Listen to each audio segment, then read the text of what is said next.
ዛሬ ማለት ነው መብርሃን ምስክሬ በህይወቴ ምየው ማርያምን ነው በህይወቴ ከዚህ የሚበልጥ የማንቸስተር ዩናይትድ ኤዲት ካሳያችሁኝ እኔ እግዚአብሔር ይፈልጋችሁ ተጣጣለ የእንትና ኤዲት ብላችሁ ኮሜንት ላይ ከፈልጋችሁ ጻፉ።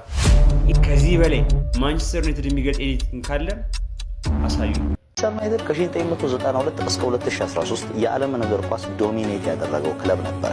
ከዚህ ቀደም ማንቸስተር ዩናይትድ የሚባለው ስም ሲነሳ ክለቦች ላይ ሁሉ ፍርሃትን የሚዘራው ነፍስ ስም እንደነበረ የትኛውም ተጋጣሚ ማንቸስተር ዩናይትድን መግጠም አይፈልግም ነበር። ይሰማል ከሩቅ ቦታና ልልታ ይናዳል እሳት ይሳባል ካታ መተሻለ መሰል ገብተሻል ከሊት ልገስግስ ከዚህ ይቀራል እንዴት ይላል ግፍርግፍ እስክስታው ሲደለቅ ሰምቶ ልቤን ብድፍ ትድፍ ናፍቆት ያበረረኝ በናኝ ደርሻ አንቺ ላክፍ ናፍቆት ያሰከረኝ ወዳጅ ስሜን በአንቺ ላትፍ ታትፍ ላይሽ ታብር